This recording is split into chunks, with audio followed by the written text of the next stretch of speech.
Selamat pagi Bapak, Ibu, dan Saudara yang terkasih di dalam Tuhan. Shalom. Kita bersyukur pagi hari ini Tuhan masih memberikan kita anugerah dan kesempatan untuk dapat menikmati hidup yang Tuhan berikan. Kita bersyukur kita masih dapat beribadah sekalipun kita berada di rumah dan melalui online. Kita bersyukur segala kebaikan Tuhan yang membuat kita ada sampai hari ini. Oleh sebab itu saudara, mari kita tetap meninggikan Dia.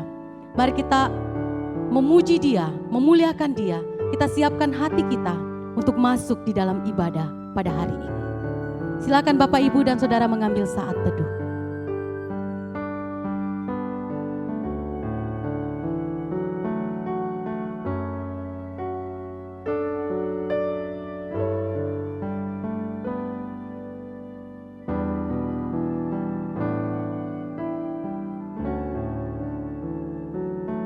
Saya undang Bapak, Ibu, dan Saudara untuk berdiri.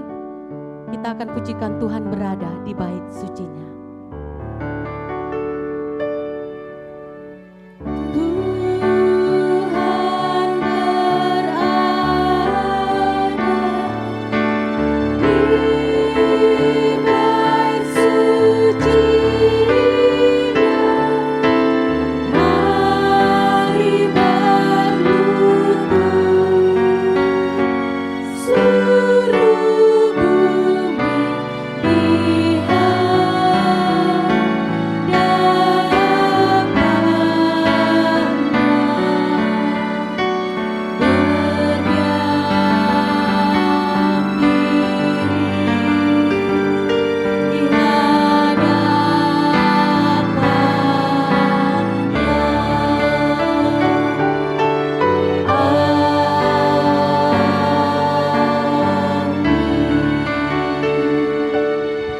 Jemaat yang dikasihi Tuhan, mari bersama-sama kita akan memulai ibadah kita dengan satu keyakinan bahwa ibadah kita terselenggara karena pertolongan Tuhan yang menciptakan langit dan bumi dan yang memelihara umat-Nya untuk selama-lamanya. Turunlah atas saudara sekalian anugerah dan damai sejahtera dari Allah Bapa dan Tuhan kita Yesus Kristus serta dalam persekutuan dengan Roh Kudus. Amin. Gloria Patri.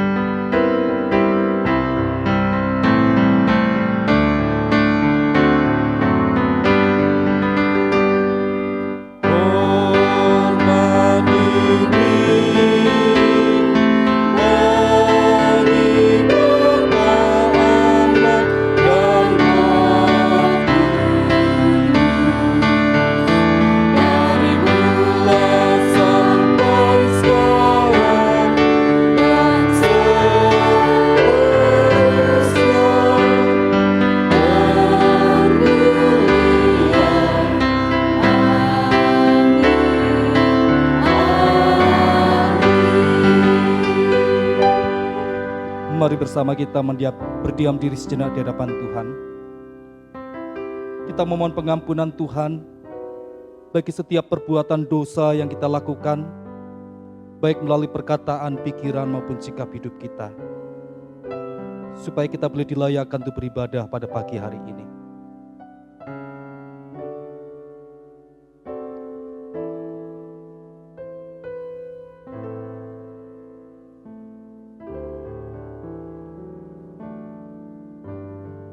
Tuhan, kami menyadari bahwa pagi hari ini kami beribadah di hadapan Tuhan, Allah, Sang Pencipta langit dan bumi, Allah yang kudus, yang tidak terhampiri oleh setiap kami manusia yang berdosa. Kami tidak layak untuk datang kepada Tuhan. Kami tidak layak untuk menghadap Tuhan. Tetapi kami bersyukur di tengah-tengah ketidaklayakan kami karena dosa dan pemberontakan kami. Engkau Allah yang menunjukkan kasih setia-Nya, yang menyediakan pengampunan bagi setiap kami melalui pengorbanan Kristus di atas kayu salib. Bapa, kami bersyukur melalui pengorbanan-Mu, kami mendapatkan penebusan daripada Tuhan.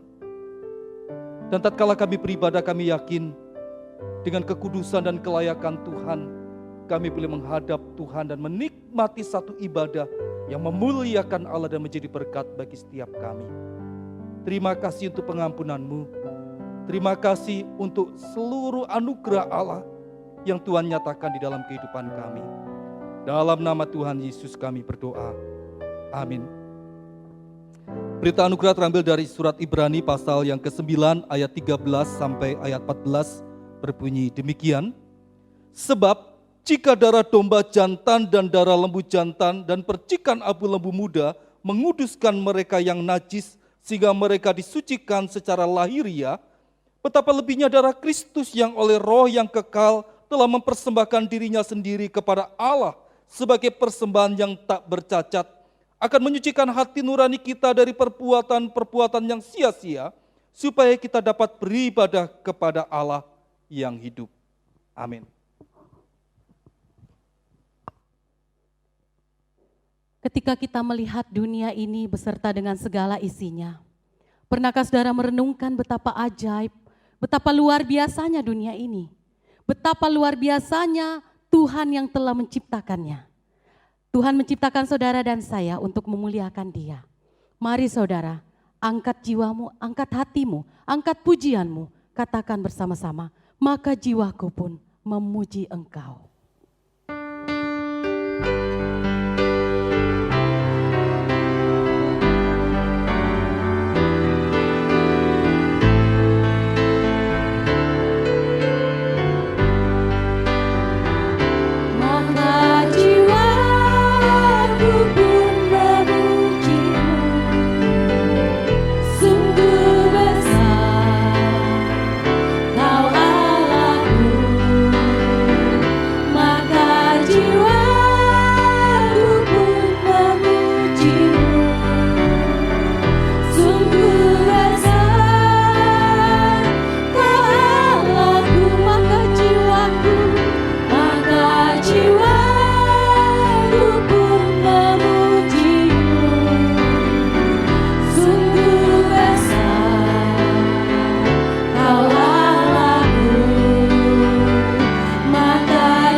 Pemberian-Mu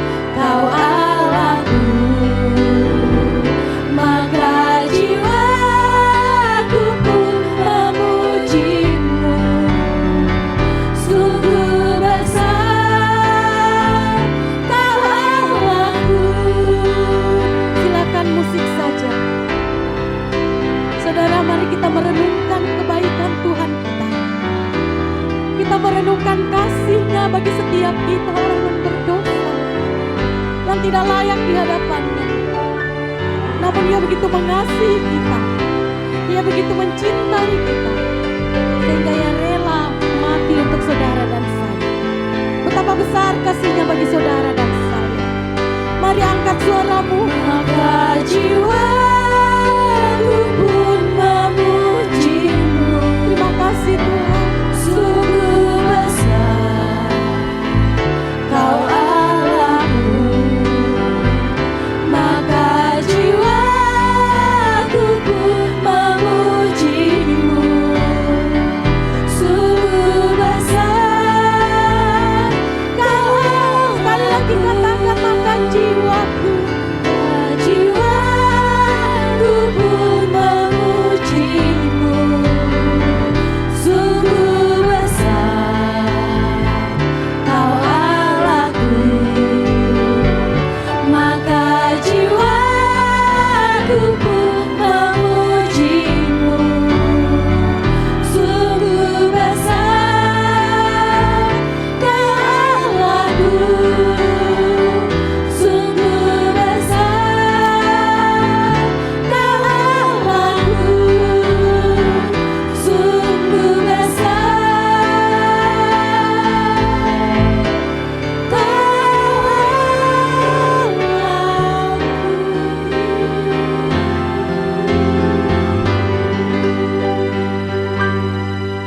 Sungguh besar Allah kita, Allah yang begitu mulia, Allah yang begitu ajaib. Patutlah kita bersyukur kepadanya dan meninggikan Dia. Pujilah Dia, pujilah Dia.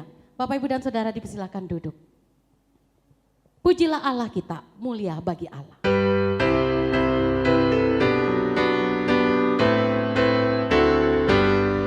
Mulia bagi Allah, kasih-Nya besar, putranya diberikan untuk kaum berdosa.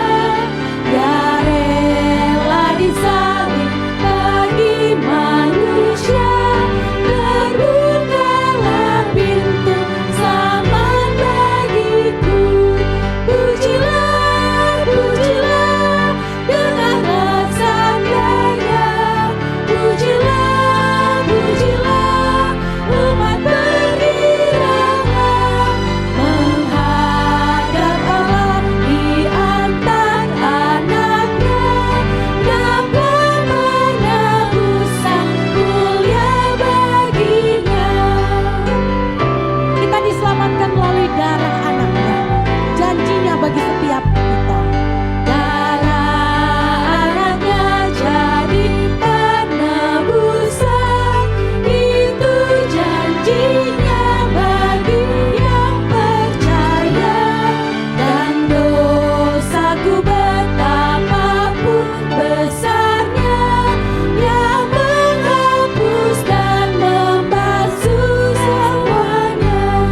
Pujilah, pujilah, dengarlah sabdanya.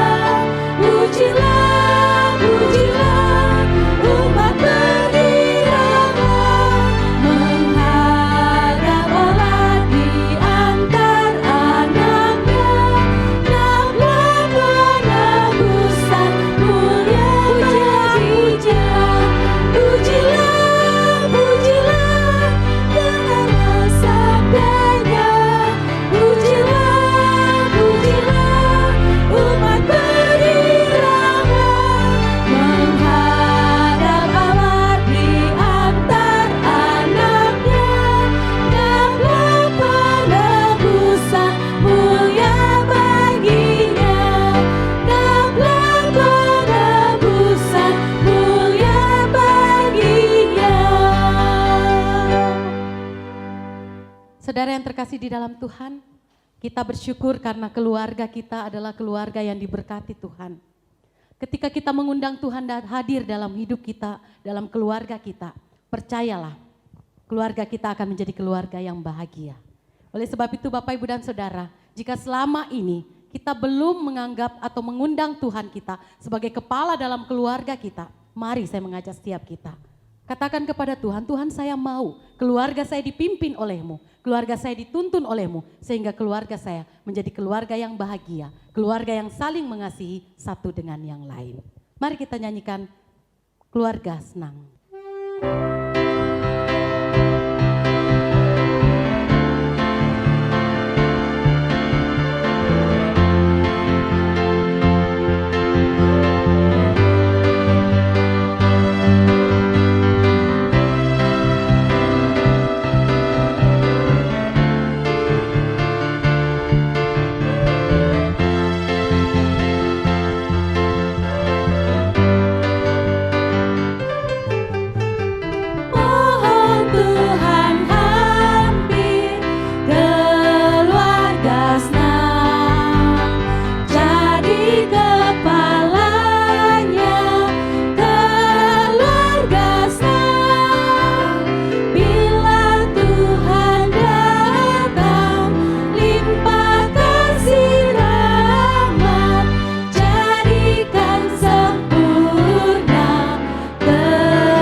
Keluarga itu akan menjadi keluarga yang mencintai Tuhan, keluarga yang memuliakan Tuhan, keluarga yang menjadi idaman bagi setiap kita.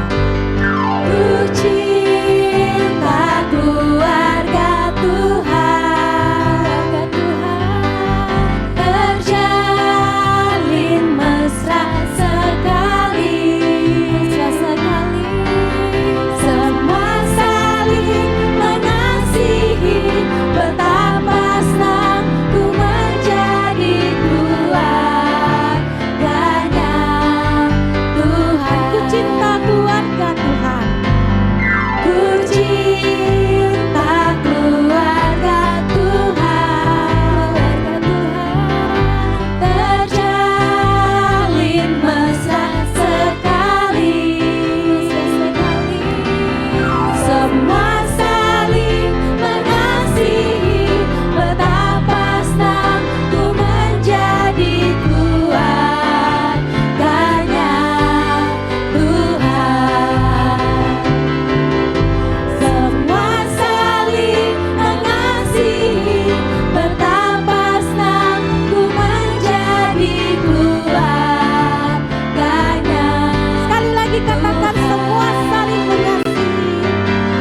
Semua saling mengasihi, betapa senang ku menjadi keluarganya Tuhan.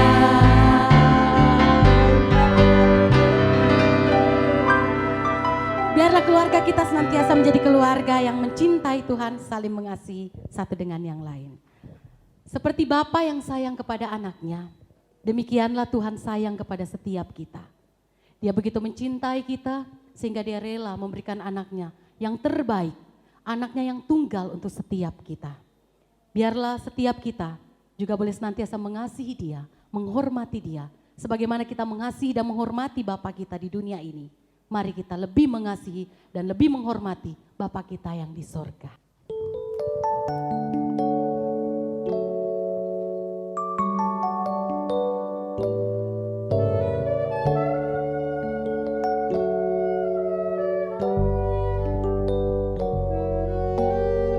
seperti Bapa yang sayang kepada setiap anak-anaknya, demikianlah Tuhan sayang kepada setiap kita. Bapa, besar sungguh kasih setiamu,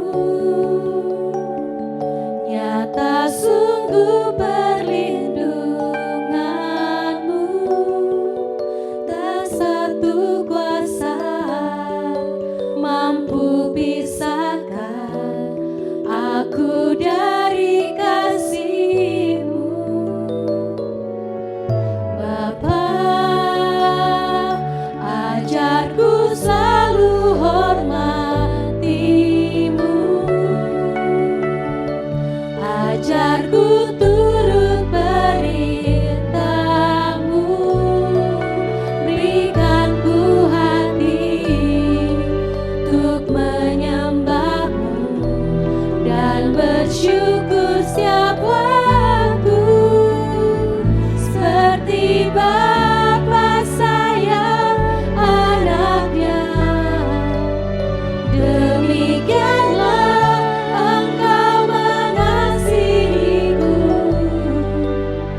Kau jadikan biji mata-Mu, Kau berikan semua yang ada padamu, seperti Bapa sayang anaknya, demikianlah Kau menuntun langkahku. Hari depan indah Kau beri, rancangan-Mu yang terbaik bagiku.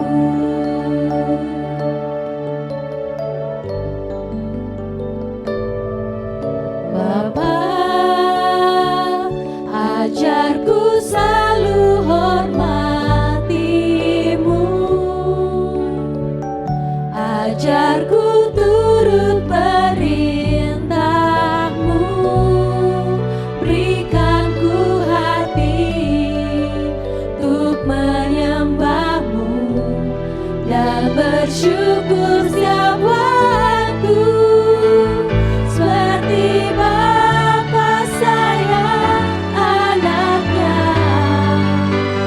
demikianlah Engkau mengasihiku.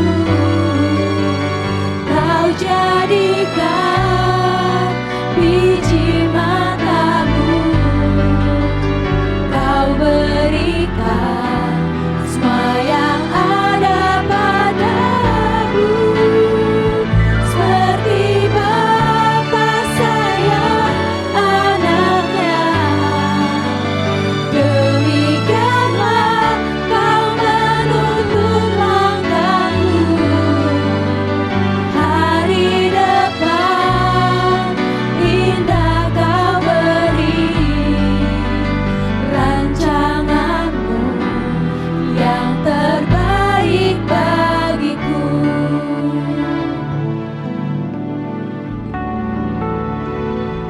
Seperti Bapa sayang anaknya, demikianlah Engkau mengasihiku.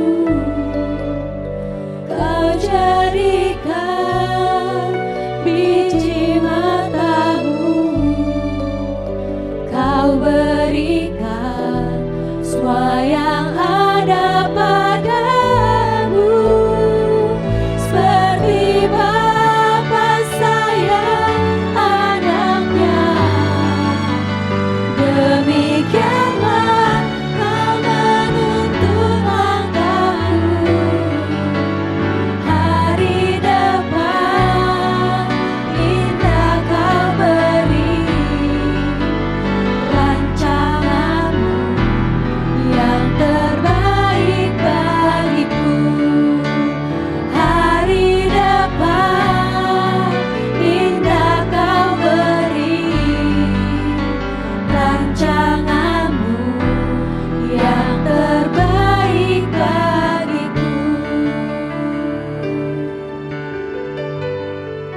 Mari bersama kita berdoa. Siapakah kami ini manusia Tuhan, yang hanyalah debu yang tidak ada artinya di hadapan Tuhan. Tetapi kami bersyukur Engkau menjadikan kami seperti biji mata Tuhan, yang menjadi pusat daripada cinta kasih Allah. Sehingga Engkau tidak hanya menjadikan kami, tetapi topangan dan pemeliharaan Allah itu nyata tiap hari dalam hidup kami. Tatkala kami terhilang, Engkau mencari kami. Tatkala kami berdosa, Engkau menebus kami. Bahkan Engkau menjadikan kami menjadi umat yang boleh beribadah kepada Tuhan. Anak-anak Tuhan yang menikmati cinta kasih Tuhan. Biar ucapan syukur itu boleh melimpah tatkala kembali kami akan membaca, mendengar dan merenungkan kebenaran firman Tuhan. Supaya hati yang senantiasa rindu untuk terus diperlengkapi oleh kebenaran firman Tuhan. Hati yang senantiasa mau diarahkan oleh kebenaran firman Tuhan untuk berjalan di dalam jalan dan kehendak Tuhan. Membawa kami sungguh-sungguh menyiapkan hati dan pikiran kami. Roh Kudus tolong kami, baik hamba-Mu yang menyampaikan maupun kami yang mendengarkannya. Berikan telinga seorang murid, hati seorang hamba yang mau dengar-dengaran akan firman-Mu. Berfirmanlah Tuhan, kami siap mendengarkannya. Di dalam nama Tuhan Yesus kami berdoa. Amin. Selamat pagi sidang jemaat yang dikasihi oleh Tuhan. Shalom. Saudara, hari ini adalah hari yang istimewa, secara khusus bagi bapak-bapak kita boleh bersama-sama merayakan Hari Bapa Internasional. Di Hari Bapa ini saya rindu membagikan firman Tuhan yang terambil dari Efesus pasal yang kelima. Efesus pasal yang kelima, ayat yang ke-25 sampai ayat ke-29, dan nanti dilanjutkan Efesus pasal yang ke-6 ayat 1 sampai ayat yang ke-4. Saya akan membacakan buat kita semua. Efesus 5 ayat 25 sampai 29. Hai suami, kasihilah istrimu sebagaimana Kristus telah mengasihi jemaat dan telah menyerahkan dirinya baginya, untuk menguduskannya sesudah ia menyucikannya dengan memandikannya dengan air dan firman, supaya dengan demikian ia menempatkan jemaat di hadapan dirinya dengan cemerlang tanpa cacat atau kerut atau yang serupa itu, tetapi supaya jemaat kudus dan tidak bercela. Demikian juga suami harus mengasihi istrinya sama seperti tubuhnya sendiri. Siapa yang mengasihi istrinya mengasihi dirinya sendiri. Sebab tidak pernah orang membenci tubuhnya sendiri, tetapi mengasuhnya dan merawatinya sama seperti Kristus terhadap jemaat. Pasal 6 ayat 1 sampai ayat yang ke-4. Hai anak-anak, taatilah orang tuamu di dalam Tuhan, karena haruslah demikian. Hormatilah ayahmu dan ibumu. Ini adalah suatu perintah yang penting seperti yang nyata dari janji ini, supaya kamu berbahagia dan panjang umurmu di bumi. Dan kamu bapak-bapak, janganlah bangkitkan amarah di dalam hati anak-anakmu, tetapi didiklah mereka di dalam ajaran dan nasihat Tuhan. Demikianlah firman Tuhan. Saudara kasih Tuhan, pagi ini di dalam peringatan Hari Bapa Internasional, saya ingin mengajak para bapak-bapak untuk bersama-sama melihat ke samping kanan atau kiri kita. Di sana ada istri dan anak-anak. Coba tanyakan sebuah pertanyaan kepada mereka. Istriku, menurutmu pria atau suami seperti apakah yang kamu sebut sebagai suami yang ideal? Kriterianya apa suami yang ideal menurut engkau? Lalu juga tanyakan kepada anak-anak saudara, menurut mereka kira-kira bapak yang ideal itu bapak yang seperti apa? Yuk coba tunggu jawaban mereka beberapa saat. Oke, saudara, nanti mungkin selesai ibadah, coba silakan para istri dan anak menulis kriteria tentang suami atau ayah yang ideal itu seperti apa. Nah, saudara, ketika kita membaca apa yang ditulis oleh istri dan anak kita tentang suami atau pria yang ideal, maka biasanya ada dua kemungkinan. Kemungkinan yang pertama, sebagai suami kita akan tersenyum. Kenapa? Karena ternyata apa yang ditulis oleh istri kita dan oleh anak-anak kita, itu semuanya ada pada diri kita. Sehingga kita berkata, wah gua banget itu. Kita sungguh-sungguh merasa bersuka cita, ternyata kita bisa menjadi figur seperti yang diidam-idamkan oleh istri kita dan juga oleh anak-anak kita. Tetapi kemungkinan yang kedua ialah mungkin juga ada di antara kita tercengang dan kaget. Karena ternyata dari sekian kriteria tentang suami atau orang tua atau papa yang ideal itu hanya sedikit, bahkan tidak ada yang ada pada diri kita. Saudara, sebagai bapak-bapak, jangan kita langsung menuduh jangan-jangan istri kita punya pil pria idaman lain. Atau anak-anak kita punya bil bapak idaman lain. Belum tentu, saudara. Bisa jadi kemungkinan besar kita ternyata, saudara, belum bisa menampilkan figur sebagai seorang suami atau sebagai seorang papa seperti yang didambakan oleh istri dan anak kita. Oleh sebab itu, saudara, kita bisa melihat bersama-sama hari-hari ini. Ternyata kita melihat kewibawaan seorang ayah di tengah keluarga. Figur seorang ayah dan juga seorang suami di tengah keluarga itu sudah semakin pudar. Dan ketika figur ayah dan figur suami dalam keluarga itu pudar, maka tidak jarang itu menjadi sebuah permasalahan di dalam sebuah keluarga. Tidak jarang istri berkata, sulit sekali punya waktu berduaan dengan suami saya. Setiap hari dia bekerja, pulang dari kerja bukannya ngobrol dengan kita, justru malah kemudian dia asik dengan gadgetnya, mulai main game, mulai nonton TV, nonton bola, dan kemudian asik dengan dirinya sendiri. Waktu kita berkata, Pak, saya pengen ngobrol dengan kamu. Suami kita berkata, jangan sekarang lah, lain waktu. Ini papa lagi capek sekali, lain waktu saja. Tidak jarang kita menjumpai, saudara, bagaimana para suami akhirnya tidak punya waktu untuk pasangannya. Banyak anak juga berkata, saya lebih dekat dengan mama saya ketimbang dengan papa saya. Mama saya selalu ada di rumah. Setiap kali saya mau cerita, mau ngomong, dia selalu ada. Tetapi papa saya seorang yang pendiam, bahkan cenderung pemarah. Dia cuma suka perintah, dan kemudian kalau pulang dari luar, maka kemudian seringkali dia asik dengan gadgetnya, asik dengan pekerjaannya dan tidak peduli dengan kita. Itulah sebabnya banyak anak ketika pulang sekolah atau pulang dari tempat kerja atau pulang dari luar kota, yang dicari itu bukan papanya, tapi siapa? Mamanya. Banyak anak, saudara, ketika mereka kerja di luar kota lalu kemudian telepon, maka yang dicari bukan papanya. Yang ditelepon adalah mamanya, saudara. Bahkan kita menjumpai tidak jarang, saudara, pada akhirnya muncul anak-anak yang bermasalah ketika figur papa itu mulai hilang dari tengah keluarga. Anak-anak laki-laki biasanya kehilangan figur contoh atau teladan seorang yang penuh dengan ketegasan, seorang yang bisa mengambil keputusan, seorang yang dikatakan punya jiwa kepemimpinan karena dia tidak jumpai itu pada papanya. Seorang anak perempuan kemudian mereka tidak memiliki figur suami idaman itu seperti apa. Karena dia lihat figur papanya tidak seperti itu. Saudara kasih Tuhan, pertanyaannya ialah kalau kemudian figur itu hilang, apa yang terjadi dengan keluarga saat ini? Oleh sebab itu melalui firman Tuhan pada pagi hari ini, mari bersama-sama saya mengajak kita berefleksi dari firman Allah. Figur papa yang seperti apakah?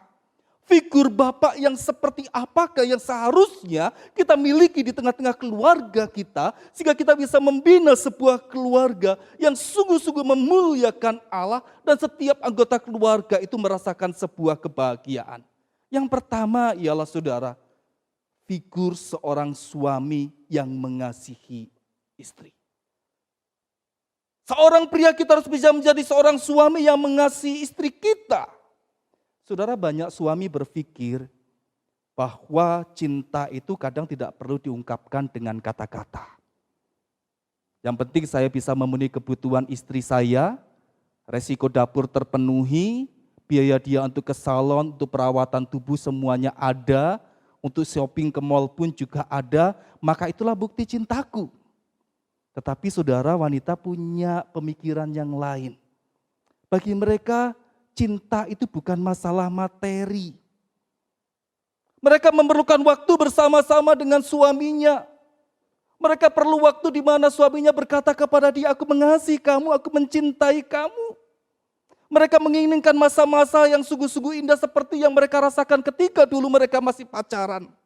ada surprise pada waktu berulang tahun, ada kado ketika mereka merayakan ulang tahun pernikahan, bahkan kemudian juga ada masa di mana bisa makan malam bersama walaupun cuma makan pecel lele di Suryani, saudara.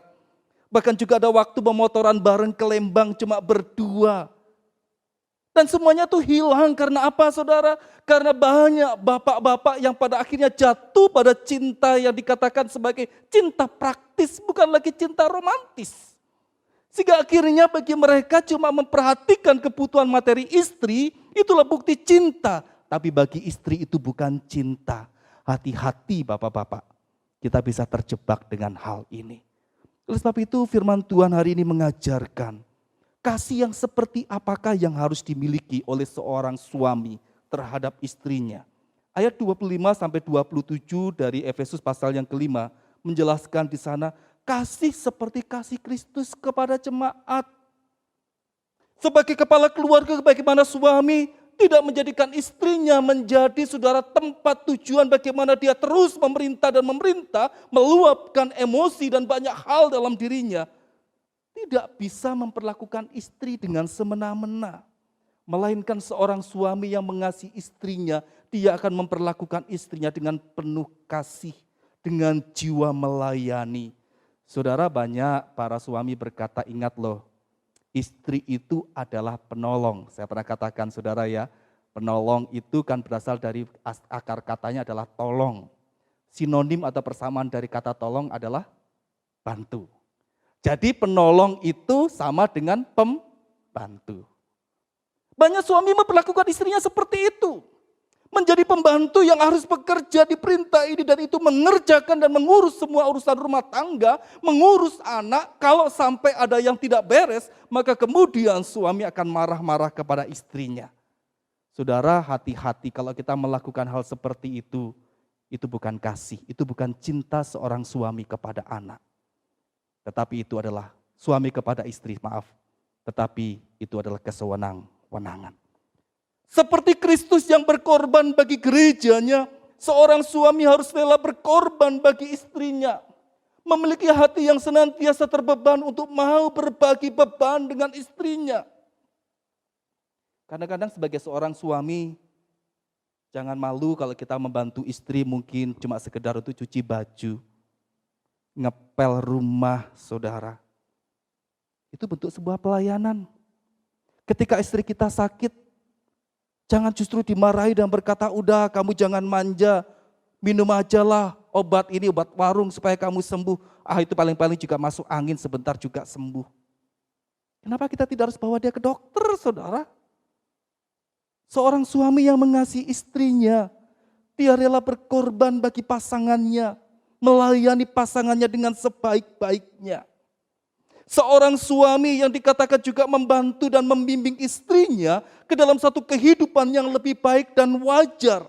Yaitu kehidupan yang kudus dan memuliakan Tuhan, sama seperti Kristus yang boleh membawa jemaatnya di dalam satu kehidupan yang semakin kudus dan memuliakan Allah. Oleh sebab itu ingat bapak-bapak, ketika engkau mempunyai pasangan dan istrimu kemudian melakukan satu tindakan yang tidak berkenan di hadapan Allah, ketika istrimu jatuh dalam perbuatan dosa, maka sebetulnya di sana engkau pun juga punya tanggung jawab di dalamnya. Saudara kasih Tuhan, itulah kasih yang diajarkan di dalam ayat 25 sampai 27. Ayat 28 sampai 29 mengajarkan juga kasih seorang suami kepada istri adalah kasih yang dikatakan saudara, bagaimana dia mengasihi istrinya seperti dirinya sendiri. Saudara, kalau kita satu kali tersandung dan kemudian jempol kaki kita berdarah, saya yakin dan percaya saudara tidak mungkin kaki itu lalu kemudian saudara kita potong. Dan kita berkata, sudahlah daripada kamu bikin sakit lebih baik disingkirkan.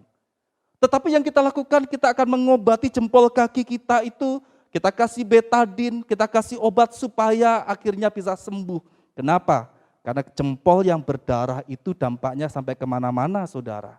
Tidak bisa dilepaskan dari tubuh kita.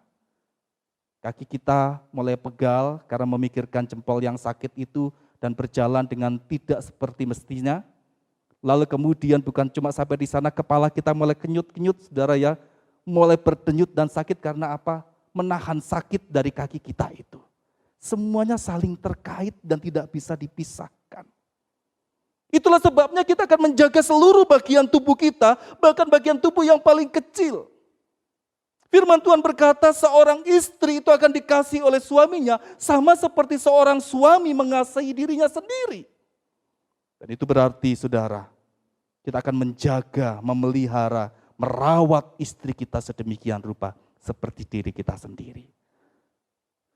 Saudara kasih Tuhan, bagaimana dengan hidup kita sebagai keluarga-keluarga Kristen?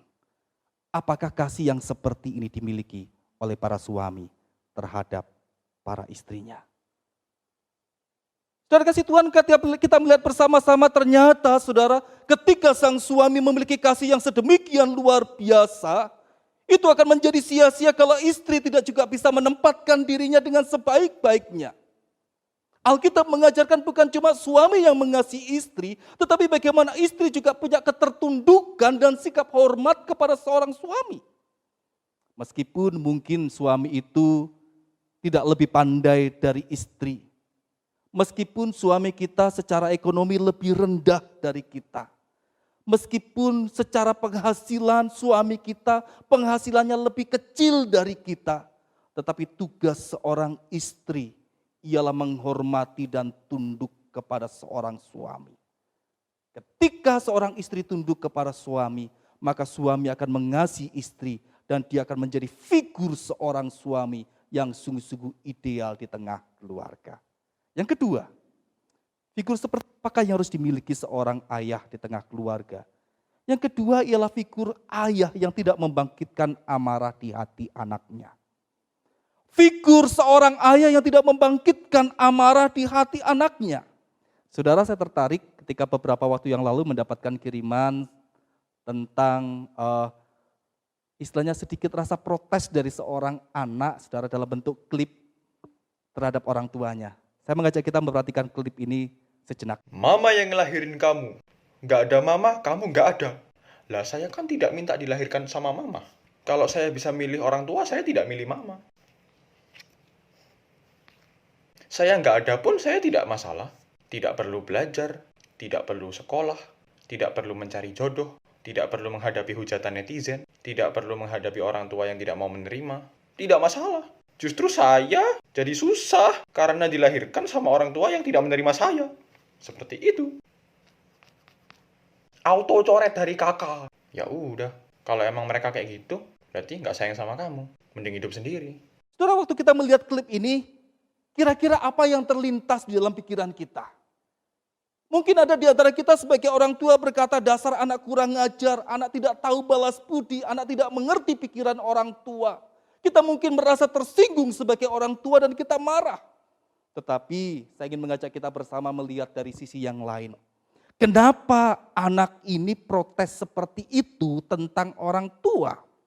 Bisa jadi sebetulnya yang menjadi masalah utama bukan pada anak itu, tetapi pada kita sebagai orang tua. Karena kita tidak bisa menjalankan peran dan fungsi kita dengan baik di tengah keluarga, dan pada akhirnya itu menimbulkan perasaan marah di hati anak kita. Itulah sebabnya dalam bagian firman Tuhan yang kita baca Efesus pasal yang ke-6, ayat yang ke-4 dikatakan di sana, dan kamu bapak-bapak janganlah bangkitkan amarah di dalam hati anak-anakmu. Jangan bangkitkan amarah. Jangan membuat panas hati anakmu. Jangan memprovokasi anakmu. Itu di dalam terjemahan-terjemahan lainnya. Dan yang menarik dalam bagian firman Tuhan ini saudara, bukankah seringkali sebagai orang tua kita berkata, yang seringkali membuat marah itu bukan orang tua tapi anak. Anak disuruh rukun sama saudara malah bertengkar. Anak disuruh belajar maka kemudian terus main HP. Anak disuruh mandi, susahnya setengah mati. Bilangnya cuma sebentar lalu tidur lagi. Anak membuat marah orang tua. Tapi kenapa firman Tuhan berkata, justru ada orang tua yang membuat hati anaknya menjadi panas, memprovokasi kemarahan anaknya. Dan yang lebih menarik lagi saudara, yang dikatakan seringkali memprovokasi anaknya dan diperingatkan dalam bagian ini, bukan ibu-ibu, Tapi justru bapak-bapak. Saya mulai memikirkan saudara. Coba kita pikir bersama-sama. Yang setiap hari bersama-sama dengan anak kita, itu papa atau mama? Yang lebih suka marah-marah kepada anak, itu papa atau mama? Yang lebih suka ngomel pada anak-anak, itu papa atau mama? Yang biasanya bertengkar mulut dengan anak, itu papa atau mama? Saya yakin saudara kita menjawab, mama. Tetapi kenapa yang diperingatkan dalam bagian firman Tuhan bukan mama tapi justru malah papa? Tentu saudara kita harus melihat konteks bagian firman ini bahwa peringatan ini bukan hanya ditujukan kepada papa, tetapi kepada orang tua yaitu suami dan istri, papa dan mama. Tetapi di sisi lain kita bisa melihat ternyata saudara, sebagai seorang papa, sebagai ayah, kita itu punya satu potensi yang sangat besar yang bisa membuat anak-anak kita itu marah. Kita punya satu potensi yang membuat anak-anak kita terprovokasi pada kemarahan. Kenapa? Anak itu biasanya punya ikatan batin yang lebih dekat dengan mamanya ketimbang dengan papanya. Mereka punya relasi yang lebih dekat sehingga ketika mama marah mereka ngomel, itu bagi anak-anak sudah biasa. Tapi coba perhatikan, kalau seorang mama marah kepada anaknya, yang keluar adalah perkataan dari mulutnya, kata-kata pedas, setelah itu berhenti kadang-kadang. Tapi kalau papa yang marah, begitu marah, langsung tangan yang bergerak, bukan mulut saudara. Papa seringkali jarang marah, tetapi begitu marah saudara, langsung tangannya bergerak memukul anak. Sehingga bagi anak saudara, papa itu seperti seorang algojo yang menjatuhkan hukuman kalau mereka melakukan kesalahan. Kalau tidak berarti nggak ada interaksi lagi. Papa hanya datang untuk menghukum mereka. Seorang bapak biasanya saudara akan menjadikan anaknya itu marah ketika berlaku tidak bijaksana. Berapa banyak keluarga yang hancur, hubungan kakak dan adik berantakan gara-gara orang tua yang tidak bijaksana membagi warisan. Berapa banyak kita jumpai saudara, bagaimana seorang ayah pukul-pukulan dengan anaknya. Tapi jarang kita jumpai mama itu pukul-pukulan dengan anaknya. Kenapa? Kembali karena kedekatan emosional antara anak dengan mama itu jauh lebih akrab, lebih dekat ketimbang papa dengan anaknya. Saudara, oleh sebab itu mari kita menyadari sebagai seorang papa, kita itu punya potensi yang sangat besar untuk memprovokasi kemarahan anak kita. Oleh sebab itu kita harus menjaga hidup kita sedemikian rupa. Menjaga emosi kita sedemikian rupa, menjaga relasi kita sebaik-baiknya dengan anak kita, supaya kita tidak menimbulkan kemarahan, kekesalan, kepanasan hati di hati anak-anak kita. Dan kasih Tuhan bukan cuma orang tua yang harus menjaga diri, tetapi bagaimana anak pun juga turut ambil bagian di dalamnya. Ayah menjaga supaya tidak memprovokasi kemarahan di hati anak, tetapi anak juga memiliki satu sikap hormat kepada orang tua. Sikap yang senantiasa menghargai meskipun mungkin orang tuanya tidak berpendidikan tinggi. Meskipun orang tuanya pernah melakukan sebuah kesalahan. Jangan pernah seorang anak membentak orang tua. Jangan pernah seorang anak mengeluarkan kata-kata kotor terhadap orang tuanya. Bagaimana seorang anak juga menjadi anak yang senantiasa peka ketika melihat orang tuanya sibuk melakukan sebuah pekerjaan. Kita harus ringan tangan membantu mereka. Tatkala engkau menjadi anak yang berhasil kelak, menjadi seorang yang sukses dalam pekerjaan, ingat orang tuamu. Dulu mereka yang merawat engkau dari sejak kecil sampai engkau dewasa. Sekarang orang tuamu sudah tua, maka tugasmu yang merawat mereka, supaya mereka bisa mengakhiri usia senjanya dengan bahagia sampai Tuhan memanggil mereka. Orang tua dan anak punya relasi yang baik ketika orang tua menjalankan peran menjadi seorang bapak yang tidak membangkitkan amarah di hati anak, tetapi anak juga punya sikap hormat terhadap orang tua. Yang terakhir, yang ketiga, figur ayah yang seperti apa yang harus kita miliki di dalam keluarga kita? Itu figur seorang ayah yang mendidik anaknya dalam ajaran dan nasihat Tuhan. Ayah yang mengajar dan mendidik anaknya di dalam ajaran dan nasihat Tuhan. Saudara, pandangan umum mengajarkan tugas orang suami itu adalah memenuhi kebutuhan materi keluarga. Suami bekerja, istri yang di rumah jaga anak, merawat anak. Bahkan saya pernah mendengar ada sebuah cerita seorang istri yang berkata kepada suaminya, "Sudah papa konsentrasi kerja, cari duit yang sebanyak-banyaknya. Biarkan mama yang pergi ke gereja. Mama sama anak-anak yang pelayanan, urusan rohani, urusan mama dan anak-anak, papa cari uang." Ada pembagian tugas seperti itu, saudara.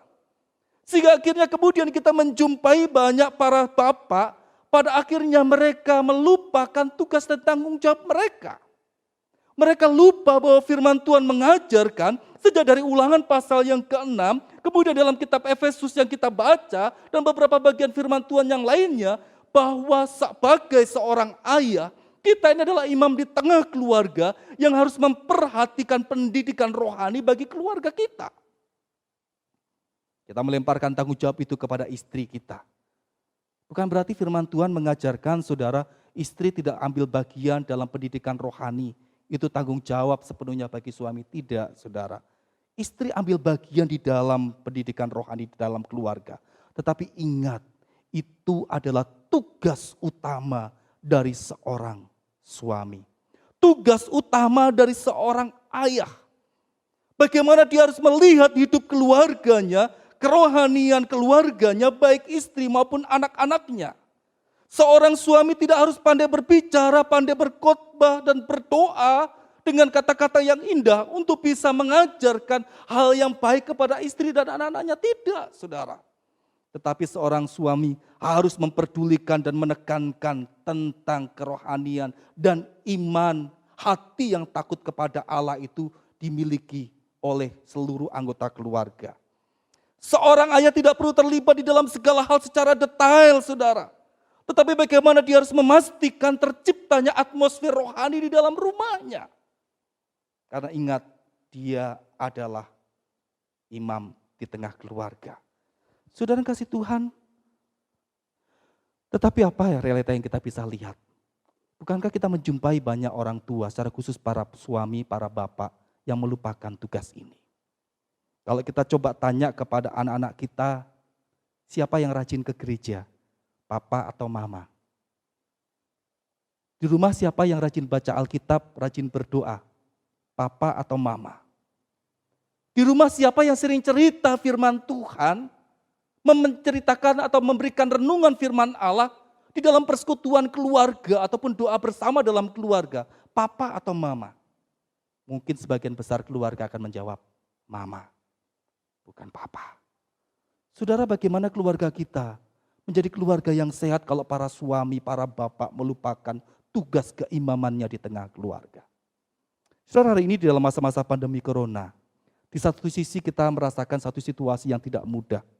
Tetapi di sisi yang lain, saudara, sebagai seorang hamba Tuhan, saya bersyukur ketika mendengar jemaat yang menceritakan tentang kehidupan keluarga mereka di tengah-tengah pandemi ini. Banyak keluarga yang cerita bagaimana dulu sebelum pandemi ini, mereka tidak punya persekutuan doa yang rutin setiap hari. Tapi sekarang mereka bisa berdoa bersama-sama dalam keluarga. Setiap hari mereka berdoa. Wow, saya pikir satu hal yang luar biasa. Seorang ibu berkata, dulu suami saya kalau disuruh berdoa di depan umum susah setengah mati. Tetapi sekarang sejak masa pandemi ini, lalu kemudian kita beribadah di rumah, mengadakan ibadah keluarga, saya bersyukur suami saya akhirnya mau memimpin ibadah keluarga. Dia mau berdoa, walaupun saya lihat pada awalnya dia terpaksa.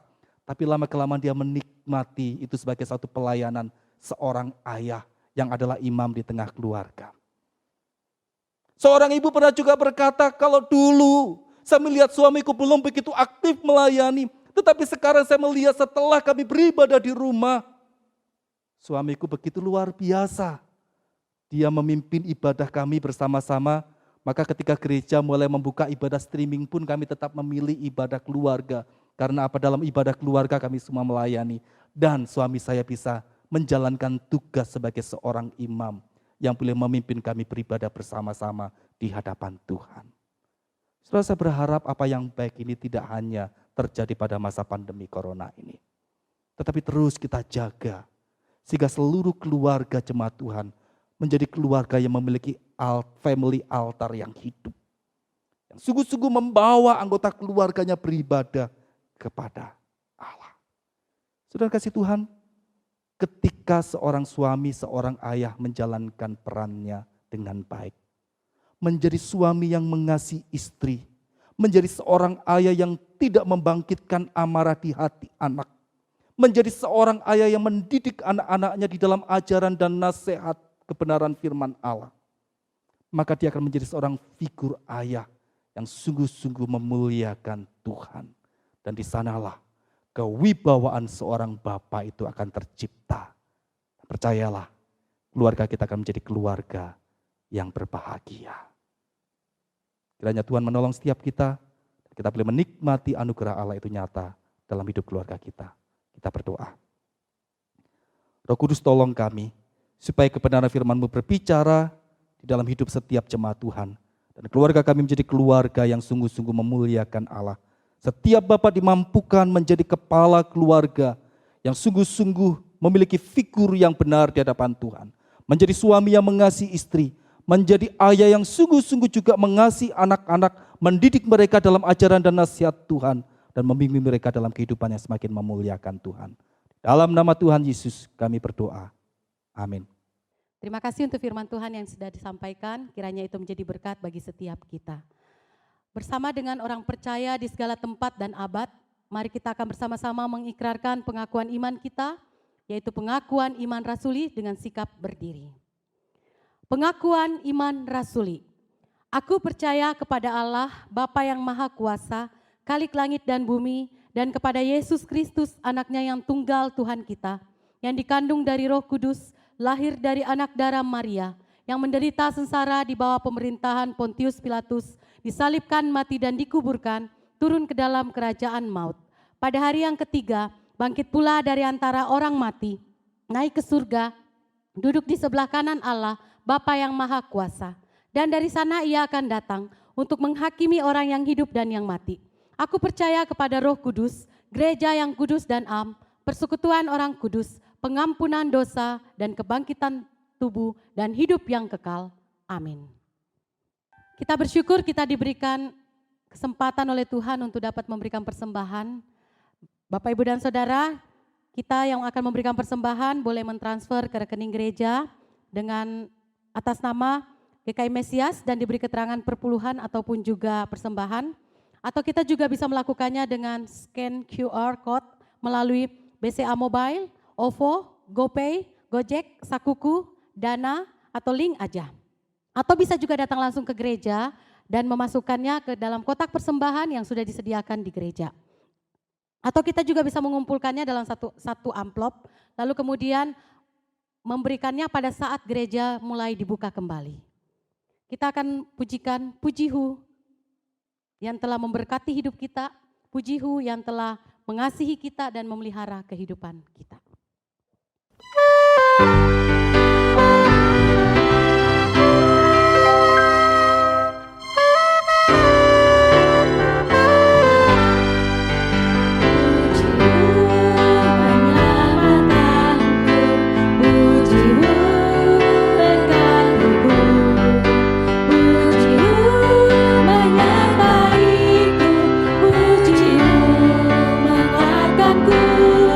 Pujimu saat yang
kita akan masuk di dalam doa.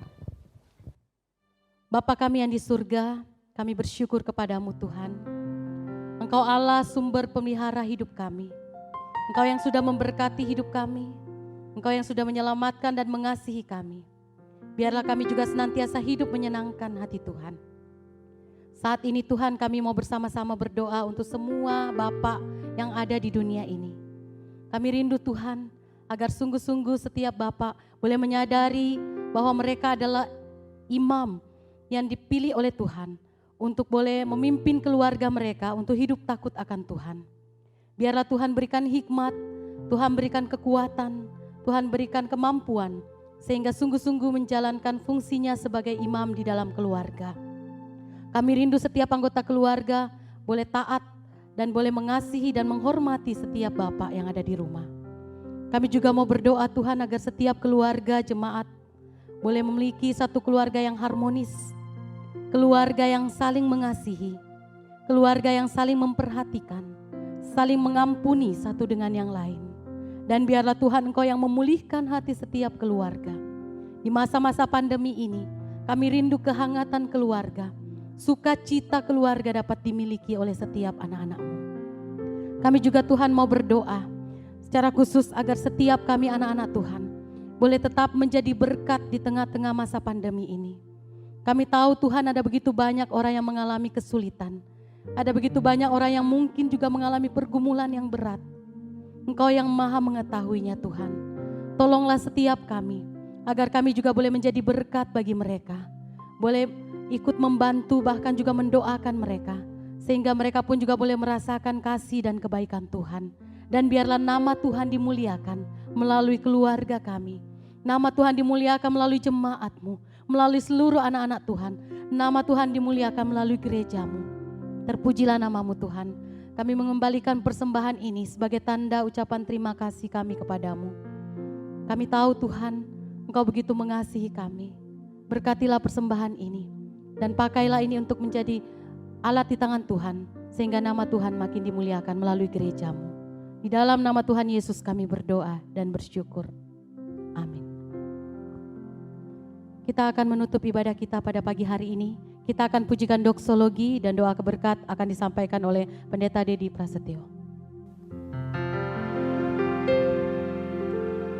Puji Allah Bapa Putra,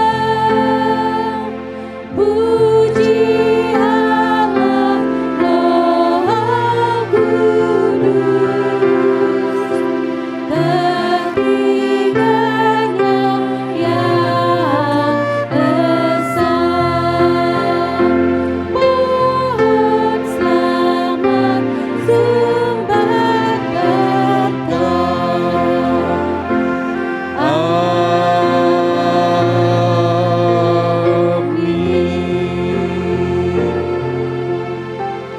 Jemaat yang dikasihi oleh Tuhan, kiranya Tuhan memampukan engkau membentuk keluarga-keluarga yang semakin memuliakan Allah. Dan kiranya para bapak-bapak, para suami-suami dimampukan menjadi figur seorang suami, figur seorang ayah yang sungguh-sungguh ideal bagi keluarganya, yang boleh membawa keluarganya sungguh-sungguh mengasihi Tuhan dan hidup memuliakan Tuhan. Saat ini arahkan hatimu kepada Tuhan dan terimalah berkat Tuhan. Tuhan memberkati engkau dan melindungi engkau. Tuhan menyinari engkau dengan wajah-Nya dan memberi engkau kasih karunia. Tuhan menghadapkan wajah-Nya kepadamu dan memberi engkau damai sejahtera dari sekarang sampai selama-lamanya. Amin.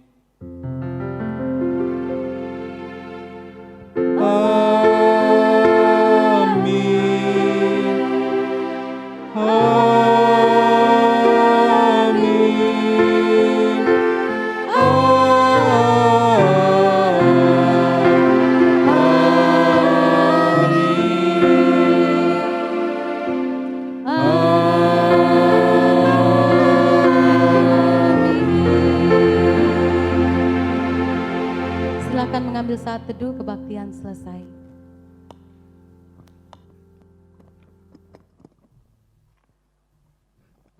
Kami mengucapkan selamat Hari Ayah Internasional. Tuhan Yesus memberkati.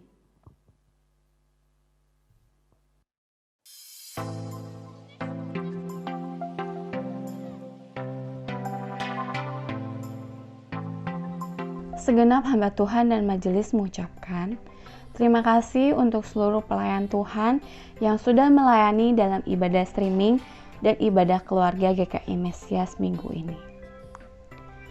Segenap majelis mengucapkan Selamat Hari Bapa Internasional. Kiranya Tuhan senantiasa memberkati dan memampukan setiap bapa di GKI Mesias menjadi seorang suami yang mengasihi istri dan ayah yang baik bagi anak-anaknya. Ibadah minggu depan, 28 Juni 2020, akan dilaksanakan melalui ibadah streaming dan ibadah keluarga. Kiranya jemaat terus mendoakan sehingga kondisi sungguh-sungguh kondusif ketika kembali beribadah di gedung gereja. Saudari Andi SBH akan menyelesaikan masa praktek 1 tahun di GKI Mesias pada akhir bulan Juni 2020 dan kembali ke Kupang. Segenap majelis mengucapkan terima kasih atas pelayanan dan kerjasamanya. Kiranya Tuhan memberkati pelayanan selanjutnya. Kelas katekisasi akan dimulai pada bulan Juli 2020. Bagi jemaat yang rindu mengikutinya, dapat mendaftar melalui WhatsApp kepada Pendeta Dedi Prasetyo atau Saudari Melisa Febrianti. Adapun yang bisa mengikuti kelas tersebut adalah jemaat GKI Mesias berusia minimal 16 tahun yang sudah dibaptis anak dan ingin disidi. Kedua, simpatisan GKI Mesias berusia minimal 16 tahun yang sudah beribadah di GKI Mesias minimal 1 tahun yang ingin dibaptis dewasa atau sidi. Ketiga, jemaat atau simpatisan GKI Mesias yang rindu belajar firman Tuhan. Dalam mempersiapkan diri memasuki era atau tatanan new normal, Majelis GKI Mesias menghimbau agar jemaat terus memperhatikan berbagai kebijakan dan arahan dari pemerintah sehingga kita dapat beraktivitas dengan aman di tengah masa pandemik yang belum berakhir. Jemaat yang ingin memberikan persembahan atau mengembalikan perpuluhan dapat dilakukan dengan beberapa metode. Pertama, mentransfer ke rekening gereja dengan nomor rekening yang tertera atas nama GKI Mesias dengan diberi keterangan perpuluhan atau persembahan minggu 21 Juni. Kedua, scan QR Code melalui BCA Mobile, OVO, GoPay atau Gojek, Sakuku, Dana, link aja. Ketiga, datang langsung ke gereja dan memasukkan ke kotak persembahan yang disiapkan di gereja di ruang kebaktian 2. Jemaat bisa minta tolong kepada Saudari Meli atau Saudara Penglan untuk membukakan ruangan dan menunjukkan letak kotak persembahan.